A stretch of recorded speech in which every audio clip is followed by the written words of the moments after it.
السلام عليكم ورحمة الله وبركاته. موضوعنا اليوم عن شيرين عبد الوهاب وخروج شيرين عبد الوهاب من المستشفى. ويا ترى خرجت مع مين شيرين عبد الوهاب؟ هل فعلا خرجت مع حسام حبيب ولا مع المحامي؟ وايه اللي قاله المحامي وايه اللي عملته وايه اللي قررته بنت شيرين عبد الوهاب؟ كل التفاصيل هنعرفها، بس الأول نصلي على سيدنا محمد عليه أفضل الصلاة والسلام. من فضلك تعمل اي حاجه عشان تخرجني من المستشفى، لان هم ادوني على ورق انا مش عارفه ورق ايه ده، وانا عايزه اخرج من المستشفى. انا الحمد لله بقيت كويسه وكملت علاجي، انا بقالي 20 يوم هنا، فعايزه اخرج ضروري يا استاذ ياسر من فضلك.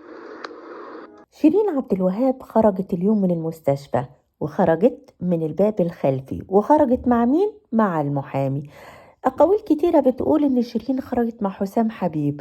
أقاويل كتيرة بتقول إن في ناس شافتها في عربية عند إشارة مرور هي وحسام حبيب، ولكن محامي شيرين عبد الوهاب نفى كل الأقاويل دي، وقال إن شيرين عبد الوهاب خرجت معايا أنا، وخرجت من الباب الخلفي علشان الصحفيين ما يشوفناش، وشيرين خفت وحالتها الصحية كويسة جدا. ده كلام المحامي. والمحامي قال إن شيرين هتعمل فيديو وهتطمن كل الجماهير عليها، بس تستريح شوية في بيتها. ولكن اللي احنا لاحظناه من هنا بنت شيرين قررت إنها تعيش مع باباها وهتسيب مامتها. هل ده صح ولا غلط إن هي تاخد القرار ده وما تقفش جنب مامتها وهي خارجة من المستشفى؟ وهل فعلا شيرين دلوقتي غير آمنة على تربية بناتها زي ما قالت هنا؟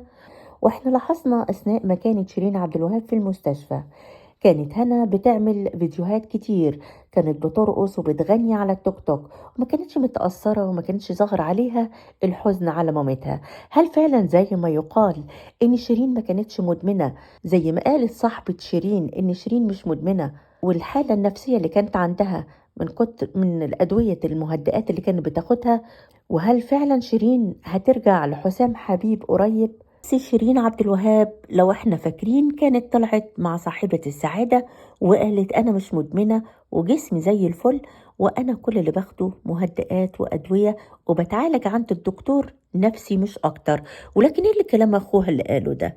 هو اخوها هيفتري عليها ولا اخوها هيكذب على اخته؟ وايه الغرض من كل ده؟ الايام اللي جاية هتورينا كل حاجة. إن شاء الله تكون بتتعالج من مرض نفسي، وإن شاء الله ما تكونش مدمنة.